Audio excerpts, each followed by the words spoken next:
Hello, everyone. Welcome in. Good morning, good afternoon. We're going to get started in a couple of minutes here. We like to wait until about 2 minutes after the top of the hour, just to let everyone get settled in. So welcome in. Seeing a good amount of note takers joining in. Welcome, note takers.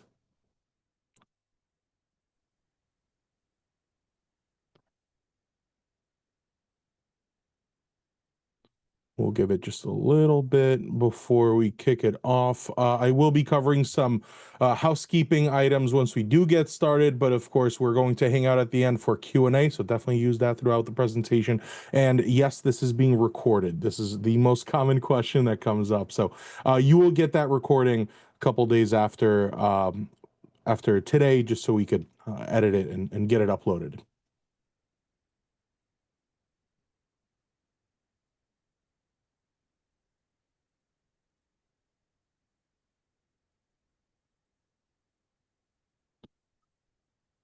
Just a couple more seconds and we'll be getting started. I'll go ahead and pull up our slides so we're ready to go.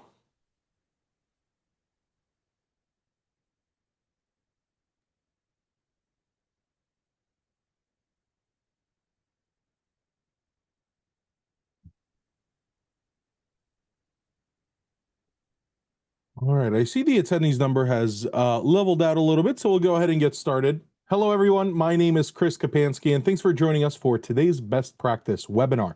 Today, we'll be covering intelligent timing meets intentional action with Bento Engine and Wealthbox. Before we do get started, a couple of housekeeping items I wanted to cover throughout today's presentation. If you do have any questions, feel free to type those into Zoom's Q&A feature. So at the bottom, you'll see that Q&A button. You could type those questions in there, and at the very end, we'll be able to address those questions. Also, keep in mind that this presentation is being recorded, so you will have the opportunity to rewatch or share the video with your colleagues in the future. Let's get into some introductions. The host for today will, of course, be myself representing Wealthbox. For anyone that doesn't know me, my name is Chris Kapansky. I head up customer education here at Wealthbox. I've been with Wealthbox for almost a decade now, in that time working with thousands of firms, helping them get set up with Wealthbox and get the most out of their CRM. And for anyone that's not familiar with Wealthbox, Wealthbox is the #1 rated CRM for financial advisors, known for its ease of use and high adoption. If you would like to see why so many advisors love Wealthbox, you could head over to wealthbox.com and click on book a demo to learn more. I am also joined by Philip Hecker, CEO of Bento Engine, as well as Alex Benner, Head of Customer Engagement over at Bento Engine. Alex, can you quickly introduce yourself, and then we'll pass it over to Philip for a quick intro and maybe a few words about Bento Engine. So Alex, take it away. Yeah, of course, Chris. Thank you. Before joining Bento, I previously worked at SEI. While I worked there, I worked with advisors from major US banks, and that's where I currently developed my passion for the wealth management industry. And to go even deeper, it's my love for helping advisors create real impact in their clients' lives. I believe overall that everyone deserves the opportunity and to achieve financial stability and be able to do that through tech and give advice a greater meaning. Alex, let me piggyback on that. First off, Chris, great to see you again. Looking forward to this conversation, and hello there to everyone out on the lines. My name is Philip Hecker, a co-founder and CEO of Bento Engine. Spent many, many years in the industry, primarily focused on financial planning, wealth planning type of topics across the wealth spectrum at Deutsche Bank, at JP Morgan Chase. 5 years ago, jumped and made it a start in the entrepreneurial journey using technology to scale important advice that advisors can bring to their clients, to bring the vision that Alex just outlined to life a little bit. Looking forward to unpacking that today. The themes of timing and intentional actions are important ones for us as an industry at this point in time, and really looking forward to this dialogue.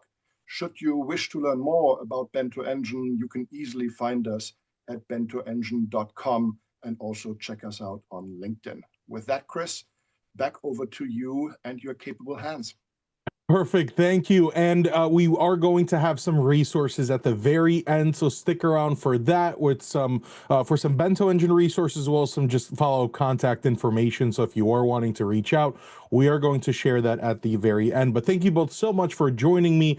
Without further ado, we'll go ahead and jump right into our topic for today. For anyone that maybe has not joined one of these best practice sessions before, we go screens off, we go conversation mode. So it's just a discussion with some subject matter experts. And we always like to start at the very top and kind of define the topic that we're actually covering today. So this is, of course, a question for the Bento Engine team here. What do we mean by intelligent timing and intentional action in financial advice? Philip, I can take the intelligent timing part of the question, and then you can address the intentional action. All right, perfect. So, Chris, let's be honest, timing matters. We've all experienced this. Even the best advice, when delivered at the wrong time, can fall completely flat. And the timing has to be right from at least two different angles: the advice opportunity at hand and the client's readiness to absorb certain information. With respect to the advice opportunity at hand, I feel like that we can all agree that different topics warrant different kind of times. This is based overall on the complexity and magnitude of the decision that needs to be made.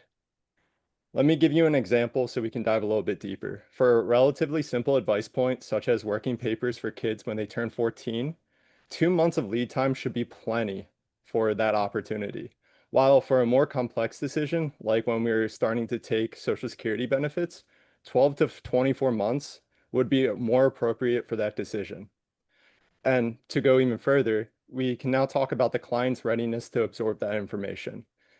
Uh, I'm not going to bore you with the technical details here, but we did do some research with Dr. Meg Lertz, who focused on the trends theoretical model of change, which helps us better understand the phases of change within our clients. If you're interested, and you can read more from our website, or we'll show you a link to the white papers that talks about the research. And kick it over to Philip to handle the rest. Thank you, Alex. When it comes to intentional action, that should have at least two dimensions as well. One is intentional action at the advisor level, and the other one is intentional action at the client level. Let's take them in turn. If you're an advisor, and many of you out on the lines are, simply put, the hallmarks of good advice, at least in our mind, are the right advice on the right topics, to the right contacts, be they clients or prospects, at the right point in time, cue Alex comments, and then in the right way. And we'll unpack the 5 dimensions of the good advice throughout this conversation. At the client level, of course, we want them to get to act. Sometimes strategic inactivity, not doing anything, is the right call of action. Oftentimes, however, we want the client to do something. Increase catch-up contributions, utilize the QCD strategy when they turn 70 and a half, or get working papers for the kids. Just telling the client what to do, go and get working papers, is necessary but not sufficient. They actually need help on the specifics. So your advice around age-based milestones, around life events in general, should be as specific as needed. Let's take that example of kids turning 14, being able to legally earn income, and then put that legally earned income into custodial IRA accounts under their name so that they get to enjoy the power of tax-deferred compounding for decades to come. Just telling the client, go and get working papers is not enough. How that works via the schools, via the town hall, differs state by state. So you should be specific on where and how to actually get the working papers. Then you should encourage the client to help their young offspring to find jobs that are appropriate for 14, 15, 16-year-olds. Think babysitting, lawn mowing, newspaper delivery, and then have them legally earn income. And that legally earned income can and should be at least partially saved and invested. A wonderful opportunity to teach the powers of earning, saving, and investing to G2 or G3 of the client family.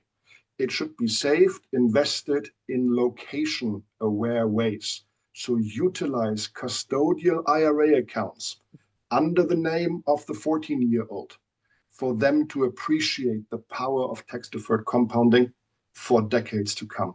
So long story short, 2 levels of intentional action at the advisor level and at the client level, being as specific in your advice as needed.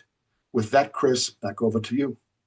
Perfect. Thank you. That's a really good example there. And we keep talking about this intelligent timing. So, why would the two of you say that the when and the how of delivering advice matters just as much as the what? Why is that weigh so heavily? Let me take the when, Philip, and you can address the how. Overall, when you are addressing a client, you want to make sure they're ready to be there to listen to the guidance.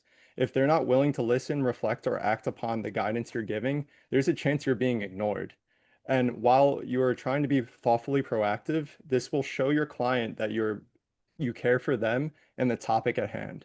So overall, if you address the time with the client's readiness, you would be able to give them more thoughtful advice throughout the time, and the client's more willing to react to it.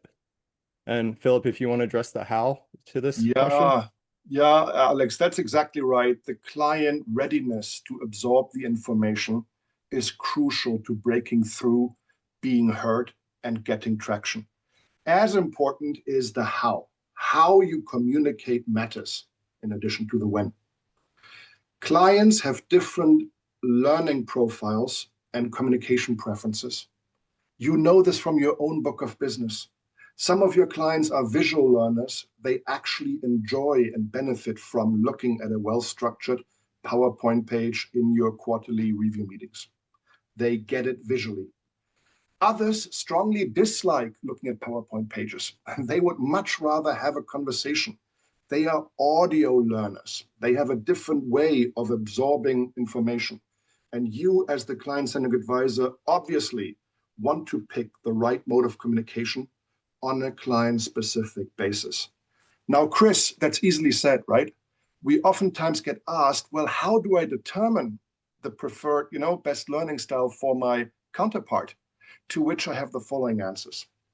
In particular, with your longtime clients, you already know what mode of communication they prefer. Just reflect a little bit and instinctively from, years and years of collaboration, you know what their preferred style is. With new clients or prospects, you may not know, which is great, which is okay. Here are 2 tips to find out. Number 1, simply ask. Outright ask them, hey, I want to make sure I set our communication up in the best possible way. May I ask, what is your preferred learning and communication style? Do you like looking at PowerPoint pages and PDFs, or would you much rather have a conversation, or would you prefer a crisp email on the topic? There's nothing wrong. It's actually a sign of strength to ask what works best for you. Another tip would be to very carefully listen to their early reactions to materials you expose them to. If they say in a conversation looking at some materials, I see what you mean, that is a cue that they might be visual learners. If instead they say, I hear you, that is a cue that they might be audio learners. So either asking and or looking for cues is the best way to learn about the communication style that the counterpart prefers.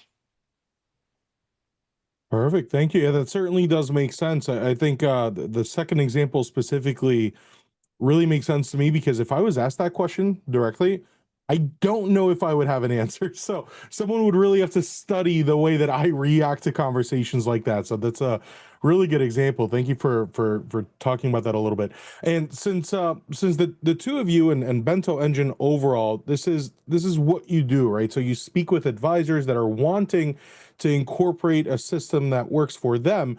But let's talk about maybe the why are they reaching out, right? And you've probably heard this from those conversations, but where do you see that advisors are actually struggling when it comes to delivering that timely and relevant advice?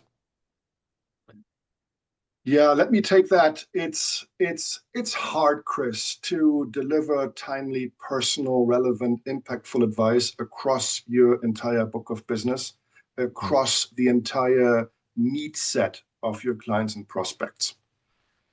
And that's for 3 reasons. There's a breadth of topics challenge. there's a scaling challenge, and then there's a quality challenge. Let me address all three of those.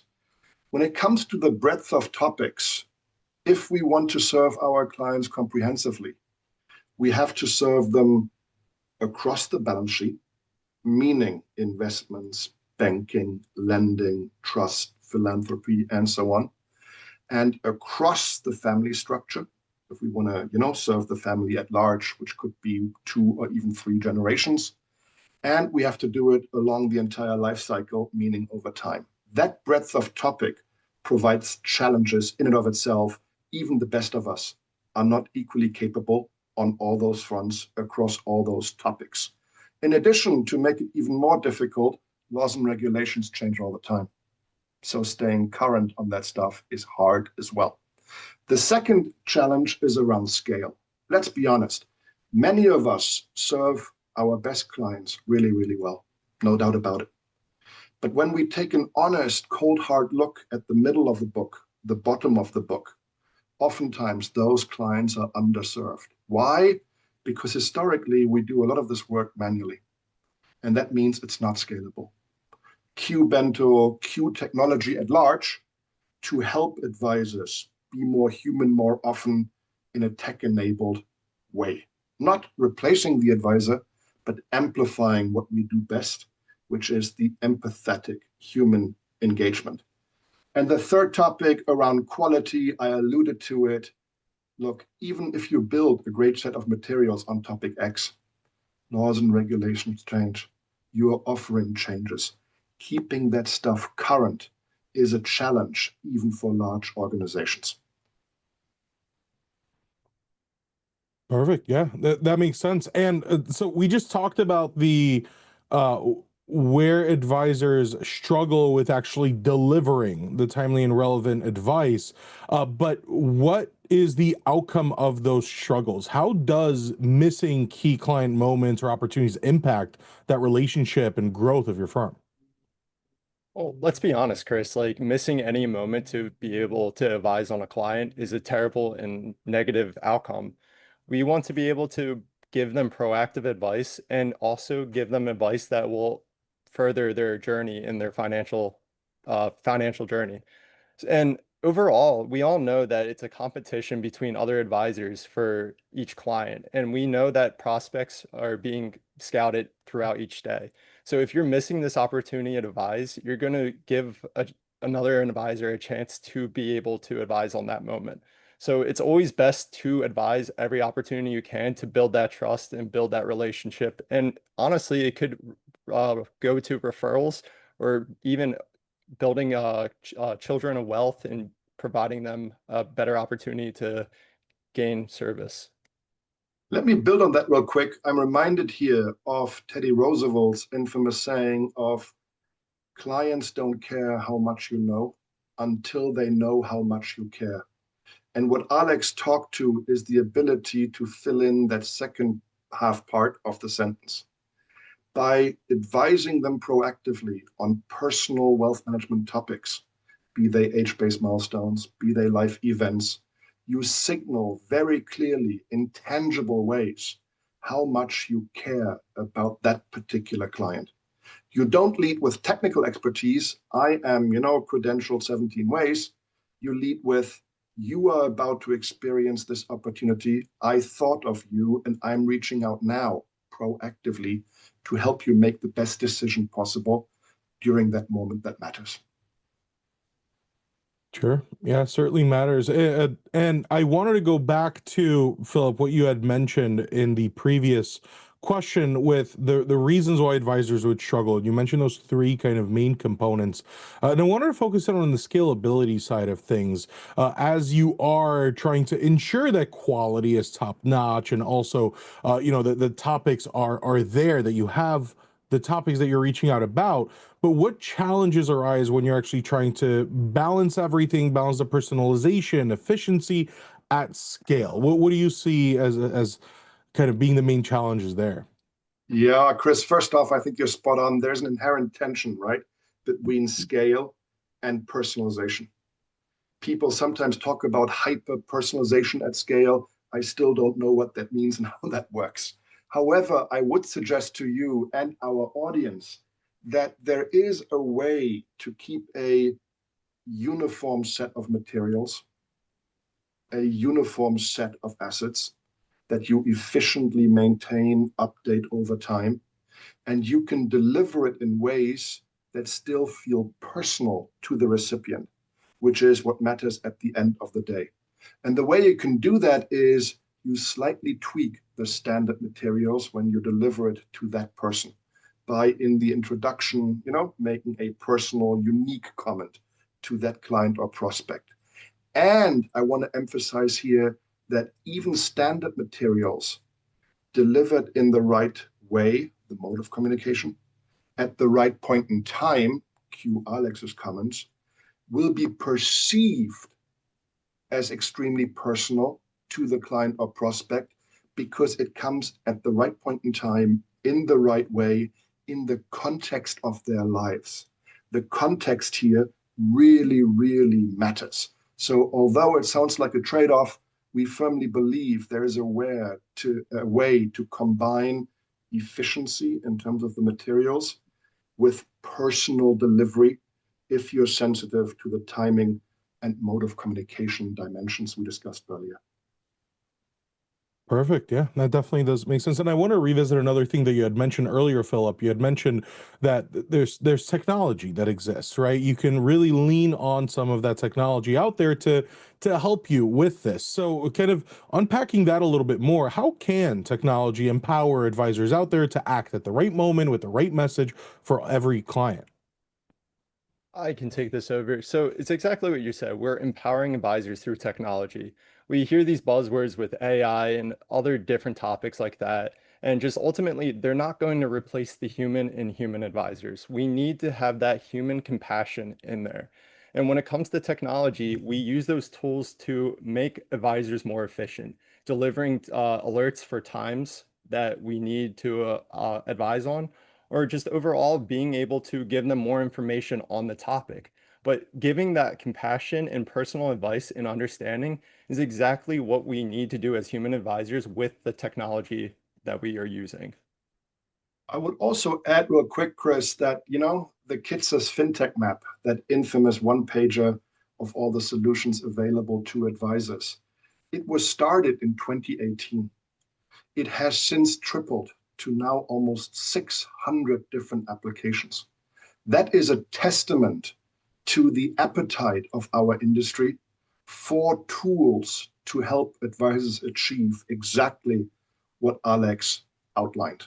It's also a testament to the diversity of our industry, meaning different business model, firm sizes, and value propositions require different type of tools to bring them come to life. Many bemoan the growth of the KITSA's FinTech map. And yes, it can be hard to navigate, but I celebrate the diversity of choice that map brings to advisors like you.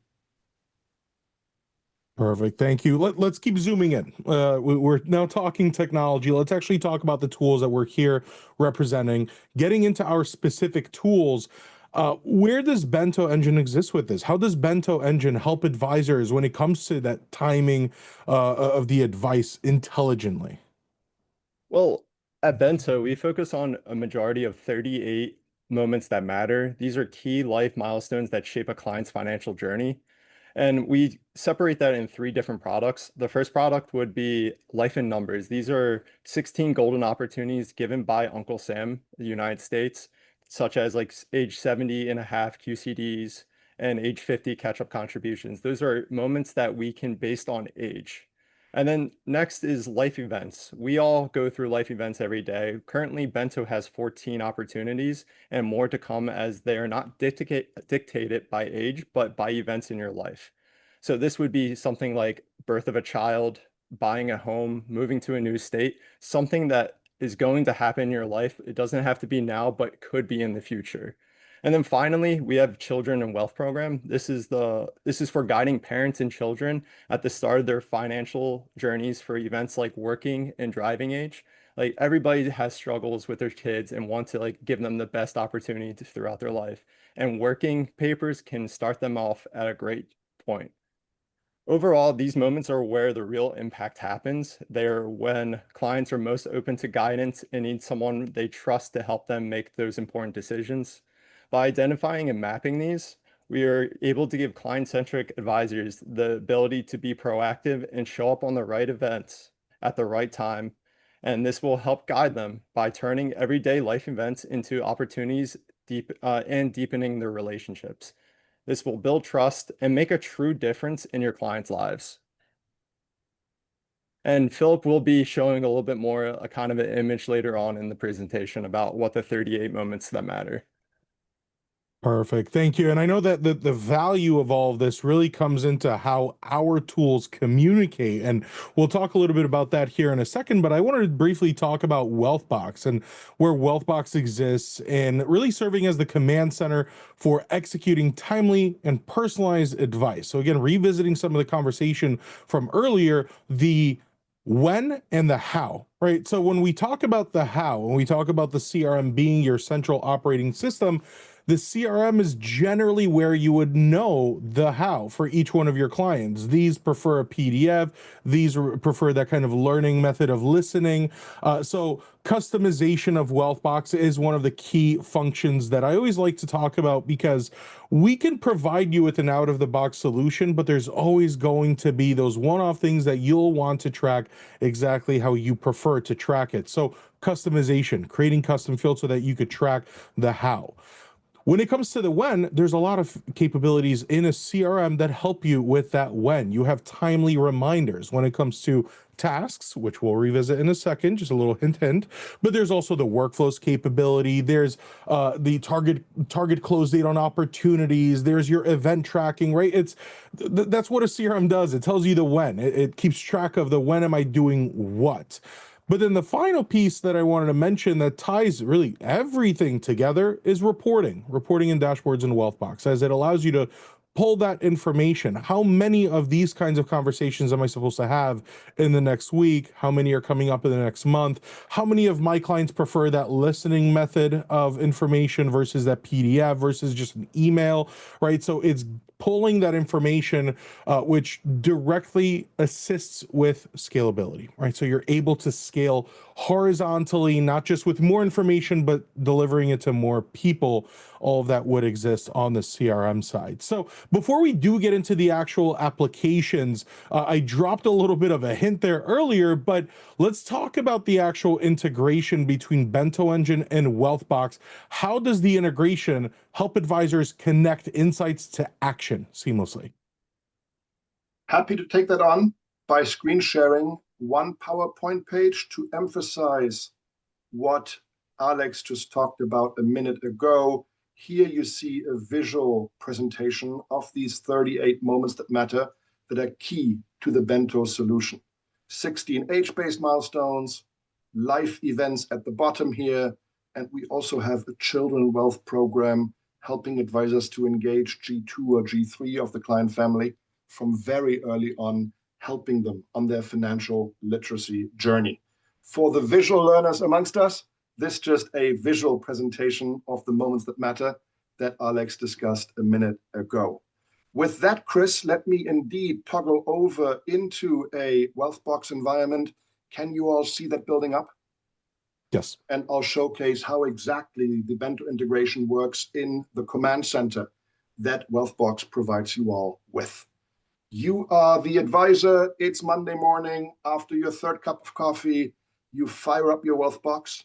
And given that you're quite organized, you'll probably go to the very task function that Chris mentioned a minute ago. As you can see here, some of your tasks have nothing to do with Bento Engine, everything to do with your regular course of business.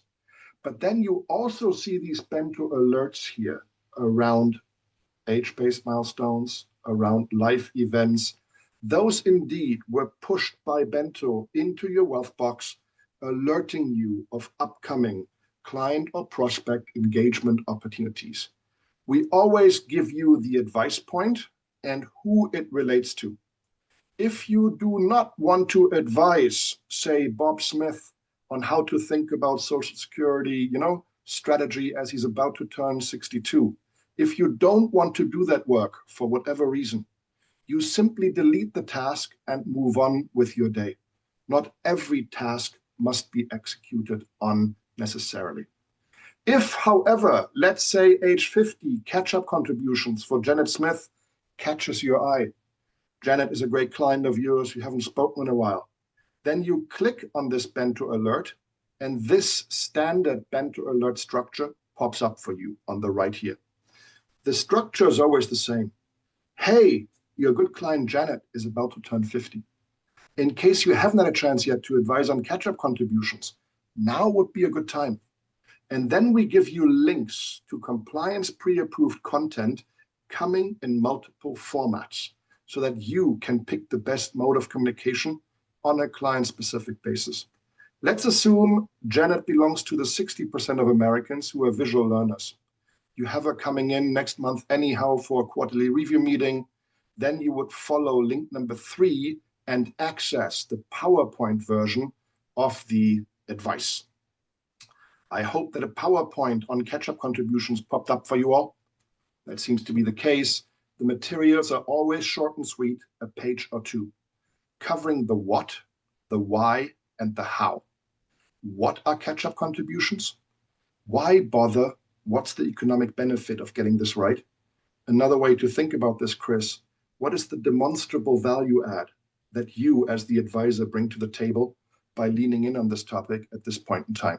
And lastly, very importantly, the specific action steps you or the client needs to take to get catch-up contributions actually done. On the last page, we keep everybody safe, disclaimers, further reading, the underlying text code, current as of. On that note, 2 quick comments. Laws and regulations change all the time. When they do, we quickly update the materials so that our clients can serve their clients based on the latest and greatest. And second comment, this is the neutral out-of-the-box branding. Should you want the materials exactly in your look and feel, of course, we can do that as well. As I alluded to, not everybody is a visual learner. Some of your clients would much rather have a conversation. In that case, you follow link number 2 and access the talking points version of the advice. Think of this as a phone script almost, helping you to frame the conversation and then spoon feeding to you the key messages to relay in an impactful dialogue on the topic at hand. If you want to get things going via email, of course, we have a link for you as well, link number 1.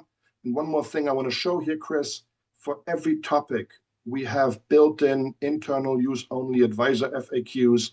Think of these as a cheat sheet for the back pocket of the advisor. If you need a refresher on how exactly do catch-ups work again, you can use this built-in training document, again, organized around the what, the why, and the how. It's simple FAQ style. And if your eyes are very good here, our subject matter experts always cite the underlying text code so that everybody can backtrace what the advice is actually based on.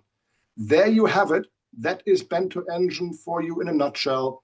I think you all understand it's deep bi-directional integration into your command center, into Wealthbox, alerting you of upcoming advice opportunities, and then giving you everything you need to execute with in multiple formats, because we want you to advise the right folks on the right topics at the right point in time, proactively, and in the right way, picking the right mode of communication. That, Chris, is a power walk through our integration into Wealthbox.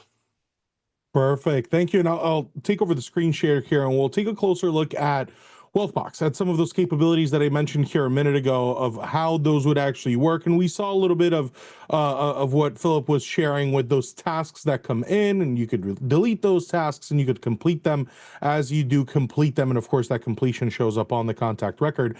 But I wanted to revisit some of those specific tools and features in Wealthbox that really help out here. So we talked about the customization of Wealthbox. And when we do open up a contact record page, there's a lot of information right when you open up that contact. And there are customizable tags that you could apply here. So if you wanted to apply a tag that says visual learner or audible learner, you can definitely apply that as a tag. But you do also have the ability to create custom fields, learning method, communication preference, whatever the case is. You can track that so that you're able to see that information very quickly and easily when that task does come up with that bento alert that you have to reach out. Let me just triple check. How does that individual prefer that I reach out to them? You'll see everything right then and there on the spot. Now, talking about some of those timely reminders in Wealthbox. So tasks appear in your task section, as Philip had shared earlier. But when we do take a look at a client record page, all of those tasks would appear on the right-hand side with the appropriate due date. So you know ahead of time when you're going to be reaching out to them for that next alert. When you're on your home page, which is the first page you see when you first log into Wealthbox, and really the main page that you go back to after you complete a conversation with a client or whatever else you were working on, you'll see those items on the right-hand side here as well. But where I wanted to take this to the next step here with those tasks that are coming in as bento alerts, and I don't have any set up on my demo environment, but when that reminder comes in, because there is a, let's say that for working papers, right? You reach out and your clients are interested. They're interested in opening up that account. Now what, right? You're back in the CRM to open up that account. And how do you do that? That would be a workflow that you work through, or maybe another one-off task. But workflows in Wealthbox will allow you to create these templated processes so that the CRM will essentially hold your hand throughout the process. Again, making sure that nothing slips through the cracks so that you can scale these processes. Even if you are doing 30 different onboardings, Wealthbox will keep track of exactly where you are with each one. And then tying this back to that first thing I mentioned with creating a custom field or applying that custom tag to the contact, we can even apply what's called a workflow action that will roll up certain information from the contact. So without you having to go into the record and scan for that piece of information, you can have that pull up directly in that workflow step that tells you how do they prefer to be contacted, what is their preferred method of learning. All that could appear directly in that workflow. Tying it all together, of course, with reports and dashboards. Reports are fully customizable CRM data reports. You could create your own from scratch just by specifying the filters and the display fields of what you would like to see. So if you wanted to specifically pull up tasks with that bento alert category, that's a super simple report that you can run. But we do also have AI for reports. So if you didn't want to go through and select each individual field, you can just use plain English to create a report for you with this AI capability. It just saves a lot of time and it gets you 95% of the way there of building that report. But now what do we do with that report? We could view it, we could simply look at it, and I'll use this opportunity report just as an example because I have some visualizations built in here. You can just look at that data based on that specific report that you built, or you can take it to the next level with a dashboard. And the dashboard is where multiple reports come together. So you have the ability to see what are some of those bento alerts that I executed on in the past month? What are ones that are coming up in the next week? What are the communication method preferences across my entire book of business? You can essentially create a dashboard and have multiple reports, provide you with those individual pieces of data so that as you sit down with your team on a weekly, monthly, or quarterly basis, you could look over everything that's been happening within your firm so that you can actually know if you're ready to keep scaling, if you're ready to take that next step. Okay, we're managing everything appropriately, we're good to keep on going. So that's just a couple of features that I wanted to mention in Wealthbox. Of course, the value here of that integration, as Philip had shared, is those tasks pulling into Wealthbox. What you do with those tasks, there's a lot of options here. There's those links provided in the description, and then how do you follow through with that action? Workflows, tasks, reports, a lot of capabilities in Wealthbox that help you stay on top of those responsibilities. So we're ready to jump into some questions in here. There's of course that Q&A button down at the bottom, Before we do, there is a resource that the Bento Engine folks wanted to share. It's some white paper, so you can actually scan that QR code to download the Bento Engine white papers. I'll go ahead and leave this up on the screen for a couple of minutes if you wanted to give this a scan and gain access to those white papers. Hey, Chris, if I may, Yeah. before we go to Q&A, giving people a second to type in their questions. I know you've gotten some great ones already. I love that you showed the workflow capability set in Wealthbox, and here's why. By leading with advice, you're creating value in terms of client engagement. And very often, you're creating a fulfillment need or opportunity, which is best executed in efficient ways using the workflows. Taking again the example of working papers at age 14, through Bento, you become aware of that opportunity and you do the advice delivery. But then if they actually say yes to opening a custodial IRA account with you, beautiful opportunity to tee up the corresponding Wealthbox workflows. So I too see a strong connectivity between leading with advice empowered by Bento and then executing in the command center Wealthbox via the workflows. That's exactly right. Thank you for adding that additional context here. So hopefully everyone was able to give this QR code a quick scan. Now let's jump into some questions. As we do take a look at these questions that are coming in, I want to pull up just some follow-up contact information. I'll leave this up throughout the remainder of the presentation. If you have any questions on the Wealthbox side, sales@wealthbox.com. If you have any questions on the Bento Engine side, hello@bentoengine.com. And you have QR codes here for both Wealthbox and Bento Engine to book a demo as well. So let's take a look at some of those questions here. Looks like one question came in as we were talking about those tasks, Philip, when you were sharing your screen. How do those tasks end up in Wealthbox? So what does that process look like to get that in there? It's via an API integration. So if you choose to utilize the Bento solution, you can go on our website and click the Install Now button on the top right corner. The Wealthbox APIs are so modern and open, it takes 20 minutes to integrate the systems and get you going, get you set up. So getting going with Bento in Wealthbox is real easy, real simple, takes about 20 minutes of work. There's a self-directed Install Now button on the website. And if you rather have Alex hold your hand, of course, we'd be happy to support you in the setup as well. But long story short, it's quick, easy API integration, given the great modern stack that Wealthbox provides. Perfect. Thank you. And I see another question for you here in regards to cost. How much does Bento Engine cost? Great question. You can find the exact pricing information on our website. There's a pricing tab. Long story short, the pricing depends on the number of content programs you choose to go with. Remember, there's age-based milestones, there's life events, and there's children wealth, and the number of seats that you purchase. To note, when I say seat, I mean the lead advisor seat. That's what we charge for. Whatever your support structure is, junior advisor, sales assistant, analyst, we empower those for free. Order of magnitude, if you want to buy one single seat for yourself for 2 of the 3 content programs, that's around $2,000 per year. Perfect. Thank you. And I see another question here. You had mentioned this earlier, but this individual is asking for the updates to the content. You had mentioned that things change on a regular basis and that is updated. So the question specifically is, how do you keep that content current? Yeah, that's a very important dimension of our value proposition for sure.